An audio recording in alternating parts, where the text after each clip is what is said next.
Bismillahirrahmanirrahim. Assalamu alaikum. How are you all doing? I hope you all are well.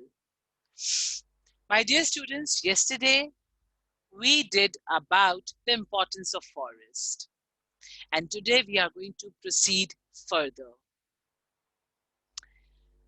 Be the light that helps others see. It's not important that every time when you do something for someone, you should get something in return. Be a candle who lit itself and give light to others.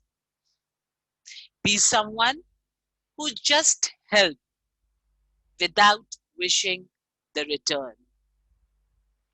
We have such living examples of such people like Abdul Sattar Idi, who devoted his whole life to support people in need and without wishing for anything in return. So be the light that helps others see, and you see what you get in return from the Almighty. All right, so let's quickly recap what we learned in our previous lesson. And our previous lesson was all about the importance of forest. If you remember, we divided the importance of forest in three categories: ecological importance, economical importance, and social importance. Ecological importance was they prevent soil uh, they prevent soil erosion, they provide habitat, they recycle air, take in noise pollution, make air healthier. Then they provide sources or raw material for the wood-based industries. They create jobs. And in social importance, we learn that how recreational activities such as biking, hiking, or camping can be done in the forest. So let's move on with a very important point about forest, and that is determinants. Determinants are the factors on the basis of which the type of plantation varies. So today we will be able to identify and comprehend the factors on the basis of which vegetations vary from one place to another. You might have seen some places have very tall trees, while others have short trees or shrubs and herbs. Some have thin, slim, and tall heighted trees, while some areas have stunt heighted trees.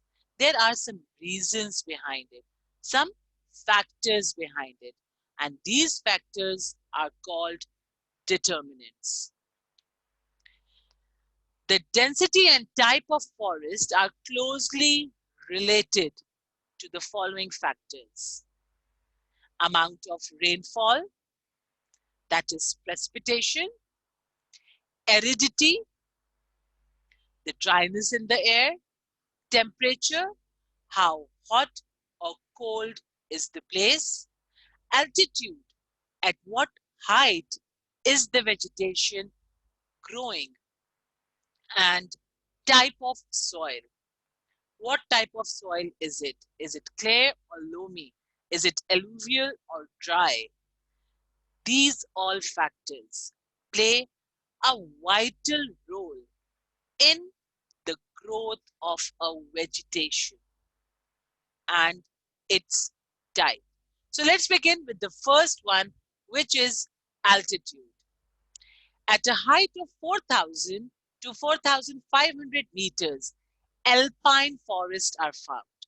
These are the forests which grow in very cold areas. Similarly, conifers are also found in the cold regions. If you look at this chart over here, which shows altitudes, all this on the left hand side, 0 meter, 1000 meter, 2000, 3000, 4000, 5000, and so on. This is altitude. height of the land. And obviously, the type of trees growing at these altitudes vary from each other. They are different. At the 0 meter, that is quite close to the ground, are the subequatorial rainforest. Then from 1000 to 2000 meter, we have evergreen subtropical forest. Then from 2000 to 3000, we have deciduous broadleaf forest. And as we just discussed, at the higher altitude, 3000 to 4000 are the conifers, and 4000 to 5000 or a little more above to 5500 meters, we have subalpine or the alpine forest. Over here, what you see at 6000, eternal snows and glacier.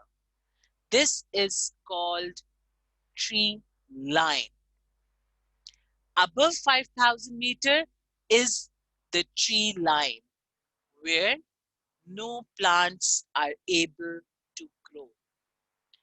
Why the plants are unable to grow? Because of lack of sunlight, lack of water, extremely low temperature. Along with that, when we talk of altitude, there are some factors which vary. At higher altitudes, sunlight. The trees which are growing on the mountains may receive a lot of sunlight. The trees grow tall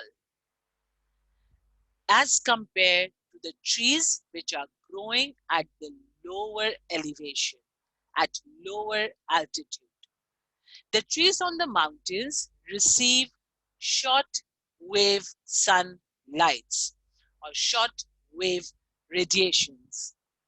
These radiations may help the plant to grow, but it can also damage the plant as they could be intense. Lower elevation plants typically require less sunlight and they are safer from these shortwave radiations. Besides this, the climate on the mountains and on the lands varies. In higher altitude, the wind and the coldness become a large factor in the development of the trees. Plants in lower elevation are more affected by droughts, but the plants which are found in the upper elevation or at the higher altitudes may even fight the shortage of water during winters, as most of the water in this region turns into snow lakes or snow. So they may even get short of water during cold temperatures or winters. Nutrient is slightly changing with the elevation. The quality of soil, the nutrients available in the soil may differ. If you look at alpines and the conifers are evergreen. They do not shed their leaves. As a result, the soil does not get very healthy and nutritious, which might hamper the growth of plants. So altitude is the height of the place in reference to the sea level, that how above it is. Beyond 5000 meter is the tree line. You can also search it with the term snow line. Survival of any plant and animal beyond tree line or snow line is difficult. Humans and animals may not survive due to extremely low temperature. Similarly, plants cannot also grow. After altitude, the next factor is aridity. Aridity is extremely dry place. The weather is so dry that it may lack water. And the effect of shortage of water may result in the absence of vegetation, because water is one of the vital constituents for the plants to grow. And the shortage of water may hinder or prevent the plant from growing, as well as very few animals may also be found in such a region. Arid climate tends to lack vegetation, and they are mostly deserts. In our country, let's have a look at Balochistan Plateau and southern part of Indus Plain. Eastern side of Sindh as well have higher aridity. Such place, such weather, lack of rainfall, extremely dry, is not favorable to support plant growth. And so, in these regions, we might mostly find thorny bushes and scrub. We did altitude, the height of the place. Then we did aridity, that is the effect of water or the dry weather. The next one is precipitation. Precipitation is rainfall or snow. Form of water coming from the sky is called precipitation. In summers, this would be rainfall, and in winters, it can be in the form of snow, ice, flakes, or hail. Higher precipitation in the northern mountains encourage the growth of conifers. In some of the subtropical region as well, when it rains a lot, there could be trees. But when places have less rainfall, they might have scrub forest or deserted vegetation. If you look at this figure, the amount of rainfall. Now, annual precipitation at a place is 100 centimeter. It is automatically quite low. You will find tropical thorn scrub forest, or the place might be savanna. If the temperature is lower than, if the rainfall is lower than that, then you will have deserts or grasslands. You go above up till 200, then you will find tropical seasonal forest and temperate forest. And above 200 to 300, it's a plenty of rainfall. I am talking in terms of centimeters. In centimeters, the rain 200 to 300 is a very good amount. Converted into millimeters, 2000 to 3000 millimeter is a very good amount of rainfall. It supports the tropical rain forest. So precipitation, or the water coming in the form of rain, helps the plant to grow. The lesser the rain, the scrubby and deserted vegetation can be found. Deserted vegetation includes cactus, which grows in desert, or in the subtropical scrub forest, or in the grasslands and savannas. We again have very short-heighted and far distant trees. Baobab is one type of tree which is found in these regions. Edaphic factors, that is the type of soil. Now, some places the soil is very acidic. Soil in some places is very alkaline. This affects the growth of plants. Acidic soil does not allow the plant to grow due to high acidic content. You might have learned about saline soil. That is also one of the type of soil which affects the growth of plant. Now the areas which are naturally dry, they have more saline soil, and so less plants can be grown there. Areas with acidic soil may have some conifers growing over there. Because of rainfall and the leaves not being shed, the soil doesn't have a lot of nutrients. It lacks nutrients. Alkaline soil may be because of high rate of evaporation and less rainfall. There is more salt content in the soil. This is saline soil. This saline soil does not allow the plant to grow. In deltas, I hope you all remember delta. We did in the first chapter, we did Indus Delta. And in the homework, you got to find out about Hub Delta. So when we talk of delta or deltaic region, over there, the soil is not only saline, but also very marshy. Such areas which are saline and marshy due to the seawater, they support the growth of mangroves. Now, if you look at these two pictures, A and B, you will see the trees over here, and easily the water can also be seen.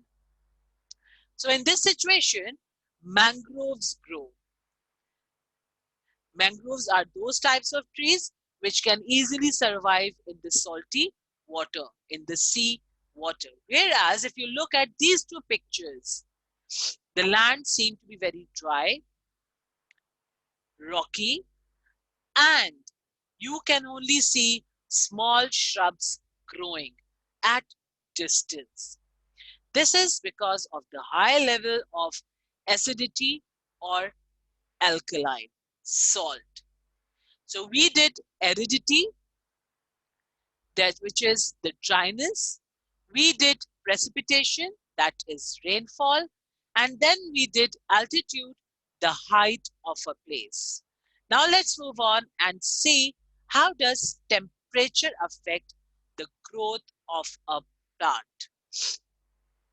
Areas which have low temperature, below freezing point, they have alpine and conifers, while areas with high temperature and less rain have shrubs. Let's have a look at this table. Average temperature in degrees Celsius. -10 is tundra. What is tundra? Tundras are cold desert. They are extremely covered with ice. Lack of sunlight, heat. So no plants can grow in this region. Then we have from 0 to 10 degree. Now over here you may find grasslands, or in the mountains you may find conifers growing. When the temperature goes 30 or above, 40 to 50 degrees Celsius, again there is lack of vegetation due to extremely high temperature and shortage of water. And over here, desert vegetation takes over, which includes thorny plants such as cactus. Why do plants in the desert have thorns on them? Or how do plants or trees survive on the mountains in the cold weather? These will be discussed in the coming week. And believe me, it will be very interesting for you to find out how do these plants survive. So let's quickly summarize that alpine forests are grown at high altitude. When we talk of altitude, we learn about sunlight, climate, nutrients, and the availability of water. We learned that forests are not grown in arid areas due to shortage of water. Some arid areas may be suffering from drought, that is long period of dryness without any rain. Then we learn edaphic factors, which is the type of soils, how do they affect the growth of plant. We found that mangroves survive in the seawater or in the swampy areas which have the saline water. And the shrubs may grow in the dry land of deserts. More precipitation supports more forest density, and in this way, many mountains may have many forests because of high precipitation. So this was all about it for the day. Thank you so much for being wonderful students. Take care of yourself, stay indoors, and have good time with your family because you might be coming back soon to your new normal with schools. Take care. Allah Hafiz.